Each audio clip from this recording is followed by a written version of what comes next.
আসসালামু আলাইকুম প্রিয় স্বপ্নবাজ ভর্তি যোদ্ধারা, কী খবর তোমাদের ভর্তি পরীক্ষার প্রিপারেশনের। আশা করব তোমরা পুরো দমে পড়াশোনা করছো এবং তোমরা তোমাদের যেই ডিসিইউ অর্থাৎ ঢাকা সেন্ট্রাল ইউনিভার্সিটির যেই প্রস্তুতি নেওয়ার কথা সেটা যথাযথভাবে নিচ্ছ। তো তোমাদের সাথে আজকে আমার যেই বিষয়টি নিয়ে কথা হবে সেটা হচ্ছে ঢাকা সেন্ট্রাল ইউনিভার্সিটি বা আগের নাম 7 কলেজ, সেইটা নিয়ে তোমাদের সাথে কথা বলবো। এই যে আজকের এই ভিডিওটা করছি, এই ভিডিওটা তুমি যদি শেষ পর্যন্ত না দেখো, আমি এই ভিডিওতে যেই গুরুত্বপূর্ণ বিষয়গুলো নিয়ে কথা বলবো, আজকের ভিডিওটা আমি বলতে পারো যে এটা স্পেশাল ভিডিও ডিসিইউ সম্পর্কে। অ্যাজ ইউজুয়াল ভিডিওগুলোতে আমি তোমাদের তথ্য দিই, আজকের এই ভিডিওতে আমি তথ্য দিচ্ছি না, আমি এক ধরনের বোমা ইউজ করছি। ঠিক আছে, এই বোমাগুলো তোমরা একটু ধরার চেষ্টা করিও।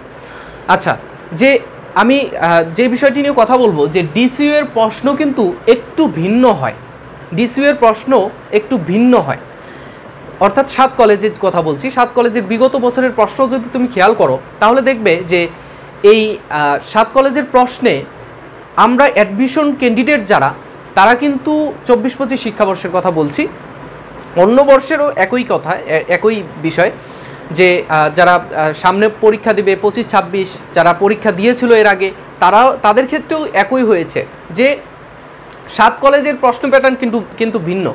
এইখানে অ্যাজ ইউজুয়াল যে প্রশ্নগুলো আসে ইউনিভার্সিটি ভর্তির ক্ষেত্রে, ঢাকা বিশ্ববিদ্যালয়, জগন্নাথ বিশ্ববিদ্যালয়, জাহাঙ্গীরনগর, রাজশাহী, চট্টগ্রাম, গুচ্ছ, এই বিশ্ববিদ্যালয়গুলোতে ভর্তি পরীক্ষা হয়।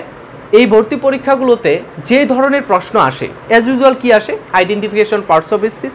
আমি ইংলিশের কথা বলছি, যে identification parts of speech, identification of তোমার টেন্সের প্রশ্ন আসে, রাইট ফর্ম অফ ভার্ব আসে, সাবজেক্ট ভার্ব এগ্রিমেন্ট আছে, তারপর হচ্ছে ন্যারেশন, ভয়েস, তোমার এইচএসসিতে যেগুলো ছিল, তো এইগুলোর মধ্য থেকে প্রশ্ন আসে। ঠিক আছে, 7 কলেজেও এগুলোর মধ্য থেকেও প্রশ্ন আসে, কিন্তু আরও কিছু বাড়তি বিষয় আছে। বাড়তি বিষয়গুলো কি আমি একটু বলে দেই।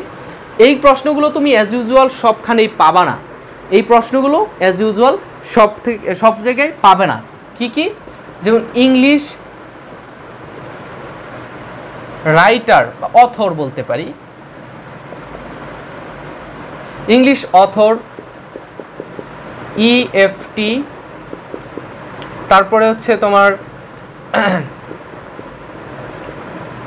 এইচএসসির টপিক।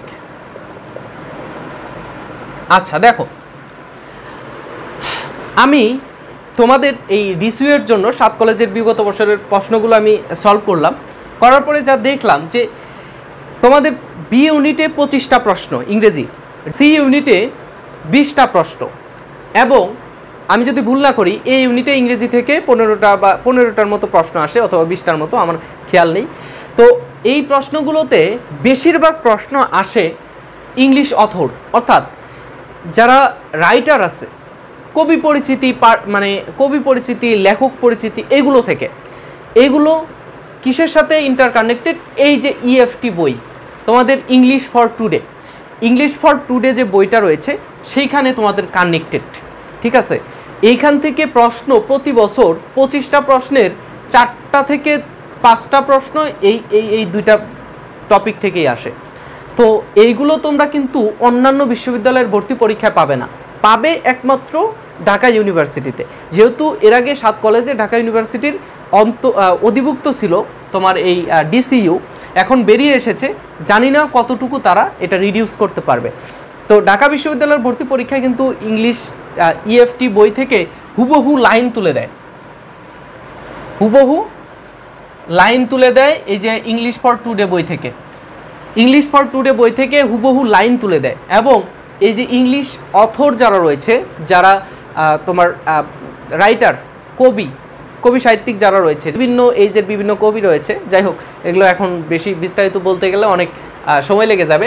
আচ্ছা, তো এইগুলোতে তোমার বেশি এফোর্ট দিতে হবে। ঠিক আছে, আরেকটা বিষয় হচ্ছে কি, তোমার ইংলিশ ফর টুডে বই তো তোমরা পড়বেই, এবং যেহেতু অল্প কিছুদিন সময় রয়েছে, তোমাদের গোছানো একটা প্রস্তুতি দরকার। সেই প্রস্তুতিটা তোমরা কিভাবে নেবে? তোমরা আমার সাথেও প্রস্তুতি নিতে পারো, আবার তোমরা এই যে আমি বিষয়গুলো বলে দিচ্ছি তোমরা নিজে থেকেও নিতে পারো। নিজে থেকে নিতে হবে কি, তোমরা একটা অগোছালো প্রস্তুতি নিবে। এতে তোমার দেখা যাবে যে অল্প সময় রয়েছে, এই সময়ের মধ্যে সম্পূর্ণটা তোমরা কাভার করতে পারবে না। আমার সাথে নিলে হবে কি, যে আমি তোমার কোন বিষয়ে, আমি তো যে জানি যে কোন বিষয়ে তোমার ফোকাস করতে হবে এই সময়। তো সেই জন্য তোমরা আশা করব যে তোমরা আমার ফেসবুক পেজের ইনবক্স করলে, ফেসবুক পেজের নামও একই, ফারুক ইংলিশ একাডেমি, আমাকে ইনবক্স করলে আমি আমাদের যে এক্সাম ব্যাচ রয়েছে সেখানে আমি তোমাদের ভর্তি করিয়ে নেব, ঠিক আছে। আচ্ছা, আরেকটা যে বিষয়, গুরুত্বপূর্ণ বিষয়, আচ্ছা আরেকটা বিষয় হচ্ছে, তোমরা এই যে টেলিগ্রামে আমাকে নক করতে পারো, তো ভুলেই গিয়েছিলাম, টেলিগ্রাম সহজ হবে ফেসবুক পেজের ইনবক্স করা, ঠিক আছে। টেলিগ্রামে আমাকে নক করবে, করার পরে আমি আমার কাছে এক্সাম ব্যাচে ভর্তি হতে চাইলে আমি তোমাকে ভর্তি করে নেব, ঠিক আছে। আমাদের ভর্তি ফি হচ্ছে মাত্র 200 টাকা এক্সাম ব্যাচ। এই এক্সাম ব্যাচে কী কী পাবা? এই এক্সাম ব্যাচে পাবা হচ্ছে 10টা পরীক্ষা, একেবারে 7 কলেজের হুবহু নমুনা প্রশ্নে তোমাদের পরীক্ষা নেওয়া হবে। 10টা পরীক্ষার প্রত্যেকটা পরীক্ষায় আলাদা আলাদা টপিক থাকবে, সেই টপিকের আদ্যপান্ত আমরা শেষ করে দেবো একটা এক্সামের মধ্য দিয়ে, ঠিক আছে। তো এইভাবে 10টা পরীক্ষা হওয়ার পরে ইংলিশ আর কিচ্ছু থাকবে না, একেবারে তোমার তুলোধুনো হয়ে যাবে। আচ্ছা দেখো, তো এইচএসসির টপিকগুলো কি কি? এই যে এইচএসসির টপিকগুলো কি কি ছিল, আমরা ন্যারেশন পড়তাম, ভয়েস চেঞ্জ পড়তাম, এগুলো থেকে তো প্রশ্ন আসে। কিন্তু আমি অন্যান্য বিশ্ববিদ্যালয়ের ভর্তি পরীক্ষায় প্রশ্ন খুব কমই দেখেছি এরকম যে অ্যাফার্মেটিভ থেকে নেগেটিভ করা। যদিও এগুলো খুব সহজ, কিন্তু তোমাদের অনেক দিন থেকে প্রশ্ন প্র্যাকটিস না থাকার কারণে তোমরা এগুলো করতে পারো না। অর্থাৎ এখানে চেঞ্জিং সেন্টেন্সের যে বিষয়গুলো সেইগুলো কিন্তু এখানে আসে। তারপরে তোমার কি আসে, সিম্পল কমপ্লেক্স কম্পাউন্ড থেকে প্রশ্ন আসে। এইখানে দেখো অন্যান্য বিশ্ববিদ্যালয়ের প্রশ্নে তুমি এইখানে একটা টপিকও পাবে না যেগুলো থেকে তোমার এরকম প্রশ্ন আসে। আবার এগুলো আসে যেমন অ্যাসার্টিভ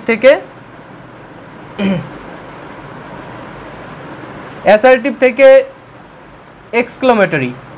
দেখো এই টপিকগুলো তোমরা শেষ করেছো কবে? এইচএসসি পরীক্ষায়। এরপরে আর তোমরা অ্যাডমিশনের জন্য অন্ততপক্ষে এগুলো ধরতে হয় না, কিন্তু এই 7 কলেজের পরীক্ষায় এইগুলো থেকে প্রশ্ন আসে। সো এগুলো তোমাদের একটু ভালোভাবে দেখতে হবে, ঠিক আছে। তো এইগুলো তোমার ভালোভাবে একটা প্রিপারেশন নিতে গেলে অবশ্যই তোমার এক্সাম ব্যাচে ভর্তি হওয়া প্রয়োজন, যেহেতু আর কিছুদিন রয়েছে। এই এক্সাম বেসের মধ্য দিয়ে তুমি প্র্যাকটিস করতে পারবে। আর কথাই আছে যে practice makes a man perfect. তুমি যদি পারফেক্ট হতে চাও, 7 কলেজে তোমার একটা সিট লাগবেই। 7 কলেজে তোমার যদি একটা সিট লাগেই, অবশ্যই তুমি টেলিগ্রামে নক করবে, আমার এক্সাম বেসে ভর্তি হবে। খুব অল্প মূল্যে তোমরা অনেক কিছুই পাচ্ছ। এখানে তোমরা বিগত 5 থেকে 6 বছরের প্রশ্ন ব্যাংক পাবে। এই প্রশ্ন ব্যাংক তোমরা সলভ করলেই বুঝতে পারবে যে কোনটার উপরে তোমার ফোকাস করতে হবে, এবং ভর্তি হওয়ার পরে পরেই তোমাকে একটা সাজেশন দিয়ে দেবো। সেই সাজেশন অনুযায়ী তুমি প্র্যাকটিস করতে পারবে, তোমার পড়াশোনা গুছিয়ে নিতে পারবে, ঠিক আছে। যেহেতু অল্প কিছুদিনের মধ্যেই আমাদের এই পরীক্ষাটা অনুষ্ঠিত হতে যাচ্ছে, ঠিক আছে। তো আজকে এই পর্যন্তই। নেক্সটে দেখা হচ্ছে 7 কলেজ বা রিসিউ নিয়ে গুরুত্বপূর্ণ আপডেট এবং তোমাদের গাইডলাইন নিয়ে ভিডিও আসবে। তো তখন দেখা হবে। সে পর্যন্ত ভালো থেকো, সুস্থ থেকো। আল্লাহ হাফেজ, আসসালামু আলাইকুম। আর টেলিগ্রামে অথবা ফেসবুক পেজ নক করবে, ঠিক আছে।